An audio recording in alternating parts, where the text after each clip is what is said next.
পাক নবী মুহাম্মদ। শিক্ষিত মানুষ, আমাদের দরবারে উচ্চ শিক্ষিত মানুষের সমাবেশ হয়েছে, এটা আল্লাহর মেহরবানি অর্থনী মুর্শিদ নেই। যেখানে কিছু আছে সেখানে শিক্ষিত মানুষের আনাগোনা বেশি হয়, বিদ্যান মানুষ, পণ্ডিত মানুষের সমাবেশ। এই যে আমাকে একদিন ধরে নিয়ে যাবে, রাজাইনের দণ্ডনীয় হলে পুলিশ আসবে ধরে নিয়ে যাবে, রাজদ্রোহী হলে পুলিশ আসবে ধরে নিয়ে যাবে, কারাদণ্ড হবে। জি, তা আমার বডি শুদ্ধে নিয়ে যাবে, আর বডি থেকে বেরিয়ে বডি থেকে আমি যদি চলে যাই আর নিয়ে যেতে পারবে না। আর আল্লাহ সৈনিক আজরাইল আলাইহিস সালাম আসবেন, এই দেহের ভিতর থেকে আমিকে নিয়ে যাবে, আমাকে নিয়ে যাবে, আব্দুল কাদেরকে নিয়ে যাবে, আর আব্দুল কাদেরের মরা দেহ পড়ে থাকবে। আব্দুল কাদেরের মরণ পতন কিছু হবে না, আব্দুল কাদেরের মরা দেহ পড়ে থাকবে। আত্মীয় স্বজন হাওয়া হাওয়া করে কাদা কাদা করে কবরে রেখে আসবে, কারো শ্মশানে রেখে আসবে। এই যে আমি মানুষ, আল্লাহ এই মানুষকে সৃষ্টি করে মানুষের ভিতরে দিল কাবা তৈরি করেছেন, হৃদয় মন্দির তৈরি করেছেন। বলেন কুলুবিল মুমিনিনা আরশুল্লাহ, কামেল মুমিনের দিল আল্লাহর আরশ। মুমিন কারা? মুমিনের সংজ্ঞা কি? মুমিনের ডেফিনেশন কি? যে দিল মিথ্যা থেকে পাক, হিংসা থেকে পাক, বিদ্বেষ থেকে পাক, অহংকার থেকে পাক, সংকীর্ণতা পরিষ্কার থেকে পাক, মুনাফিকের চতুরি থেকে পাক, ভণ্ডামি থেকে পাক, পরচর্চা পরনিন্দা গীবাত থেকে পাক। এই দিল আল্লাহর আরশ। যেদিন ইসমিয়াত আল্লাহর জিকির জারি হয়ে গেছে, জিকিরের নূর পয়দা হয়, দিল নুরানি হয়ে যায়, দিল জ্যোতির্ময় হয়ে যায়। আল্লাহ মহাজ্যোতি। এই জ্যোতির্ময় দিলে সেকেন্ডে লক্ষবারও বেশি চার দিন আল্লাহ জিকির করতে পারে।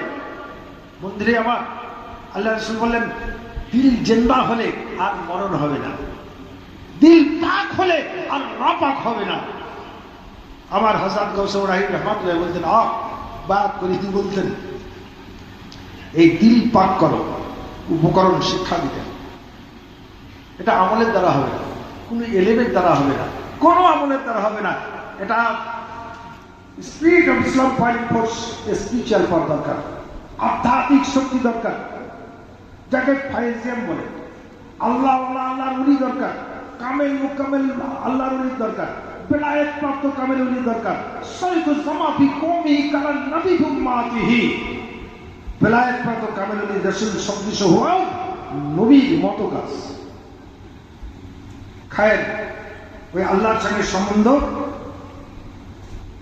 এলেম কালাম শিক্ষা করে, কোরআন হাদিস পড়ে, ফিকহ পড়ে, আল্লামা হয়ে, মুফতি হয়ে, মুহাদ্দিসিন হয়ে, মুফাসসিরিন হয়ে আল্লাহকে জানতে আমরা পারি না।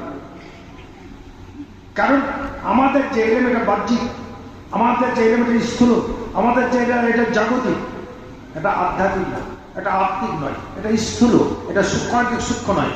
আল্লাহ জানার যে এলেম, আল্লাহ সূক্ষ্মাধিক সূক্ষ্ম, অদৃশ্য মহাশক্তি। আত্মা সূক্ষ্মাধিক সূক্ষ্ম, মানুষ সূক্ষ্মাধিক সূক্ষ্ম। মানুষকে চামড়ার চোখে দেখা যায় না বন্ধু, তাই কেউ দেখতে পায় না, কেউ বলতে পারে না মানুষের কালার কি। মানুষের কালার কি? আল্লাহ বলেন আমি মানুষকে শরীর তৈরি করেছি আমার স্বপ্নে। সদর ধরে বলেন নররূপী নারায়ণ।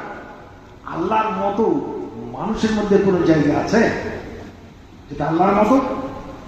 আল্লাহর সঙ্গে মানুষ একাকার হয়ে পারে। মানুষের মধ্যে আল্লাহর আধার আছে, ফেরেশতার মধ্যে আল্লাহর আধার নেই, কোন সৃষ্টির মধ্যে আল্লাহর আধার নেই। মানুষ যেদিন মানুষ হবে, মানুষ হতে হবে। আমি হিংস্র জানোয়ারের প্রকৃতির চরিতার্থ করি, পশুর প্রতি চরিতার্থ করি, শয়তান প্রকৃতি চরিতার্থ করি। মিথ্যাবাদী হওয়া, চতুর হওয়া, মুনাফিক হওয়া, অহংকারী হওয়া, প্রতারক হওয়া, প্রবঞ্চক হওয়া, এটা শয়তান প্রবৃত্তি। হিংস্র হয়ে যাওয়া, হিংস্র হয়ে ওঠা, এটা হিংস্র জানোয়ার প্রবৃত্তি, স্বেচ্ছাচারিতার পশু প্রবৃত্তি। মানুষ মাত্রে হিংসা আছে, প্রতিহিংসা আছে, পরশ্রীকাতরতা আছে, আমার শত্রুর প্রশংসা যদি কেউ করে আমার কষ্ট হয়, এটা পরিস্থিতি কাজ। শত্রুর প্রশংসা যখন বন্ধুর ন্যায় লাগবে, শত্রুর দুঃখ যখন বন্ধুর মতো হবে, তখন আমি মানুষ হয়েছি, আমি নবীর তরিকা এসেছি, আল্লাহ নবীর পথে আমি এসেছি। এটাই হচ্ছে ইসলাম। ইসলাম হচ্ছে মহান আদর্শের ধর্ম, মহান ধর্ম, সমন্বয়ের ধর্ম, সম্প্রীতির ধর্ম, বিশ্ব শান্তির ধর্ম, মানবাধিকার সুরক্ষিত রাখার ধর্ম। একজন আমার মায়ের পেটের ভাইয়ের সঙ্গে আমার দ্বন্দ্ব শুরু হয়ে গেছে, অন্তর্দ্বন্দ্ব, প্রকাশ্য দ্বন্দ্ব হয়নি, 3 দিন 4 দিন কেটে গেল। আমি যদি মিল না করি তাহলে উভয়ই ইসলাম থেকে বেরিয়ে গেল। ইসলাম কখন হবে? যখন দুটো মনের মিলন হয়ে যাবে, অন্তর্দ্বন্দ্ব মিটে যাবে, দুটো মনের মিলন হয়ে গেল, তো শান্তি কায়েম হয়ে গেল। শান্তি যেখানে প্রতিষ্ঠিত হলো, সেখানে ইসলাম কায়েম হয়ে গেল, সেখানে আল্লাহ রাজি খুশি হয়ে গেলেন। তাহলে এর যদি বলতে এটাই যদি ইসলাম হয়, তাহলে আমরা মুসলমানরা কোন জায়গায় আছি? ক্ষমাশীল মানুষ। আল্লাহ কাকে ভালোবাসেন? আল্লাহ বলেন আমি নামাজিকে ভালোবাসি, রোজাদারকে, হজ জাকাত করে তাদেরকে ভালোবাসি, তাদের সাথে না। আল্লাহ বলেন অস্তাইন বিশ্বরে অসলাইনাল্লাহ সাবে, আমি ধৈর্যশীলকে ভালোবাসি, আমি ক্ষমাশীলকে ভালোবাসি, আমি দয়াশীলকে ভালোবাসি, আমি দানশীলকে ভালোবাসি, আমি সত্যবাদীকে ভালোবাসি, আমি সৎকর্মশীলকে ভালোবাসি, আমি সদাচারণকারীকে ভালোবাসি। হাল জাজাউল ইহসান ইল্লা আল ইহসান। যার আচরণে মানুষ অনুপ্রাণিত হয়, যার আচরণে মানুষ মন্ত্রপথ মুগ্ধ হয়, যার আচরণে মানুষ তার চেহারা থেকে চেয়ে দেখে একজন আদর্শ মানুষ, একজন সভ্য মানুষ, একজন ভদ্র মানুষ, একজন ধর্মপরায়ণ মানুষ, একজন চেতনা সম্পূর্ণ মানুষ, পরিপূর্ণ মানুষ। খায়ের আমরা সবাই একদিন চলে যাব। আমরা কিছু নিয়েও আসিনি, আর কিছু নিয়ে যাব না। বাড়িঘর জমি জায়গায় সব মায়ের পেট থেকে দুনিয়ার বুকে এসেছি। এখন আল্লাহর সঙ্গে সম্বন্ধ ছিল, আর দুনিয়ায় মা পেলাম, ভাই পেলাম, বাবা পেলাম, আত্মীয় পেলাম, বন্ধু পেলাম, পরিবার পেলাম, পরিজন পেলাম, স্ত্রী পুত্রের মাতা পিতা হলাম, জমি পেলাম, বাড়ি পেলাম, চাকরি পেলাম, বিদ্যা পেলাম, বুদ্ধি পেলাম, কিন্তু হারালাম কি? যে এসব দেওয়ার মালিক, যে সৃষ্টির মালিক, যে জান্নাত জাহান্নামের মালিক, যে কবর আখিরাতের মালিক, হাসর কুরসানের মালিক, তাকে হারিয়ে ফেলেছি। যার দায়ে জীবন ধারণ করি, যার দায়ে আওয়াজ করছি, যার দায়ে চলি বলি, তাকে হারিয়ে ফেলেছি, তার পথ হারিয়ে ফেলেছি। কোন পথে পাবো তাকে? খোদা তুমি কে জানাবে তোমার পরিচয়,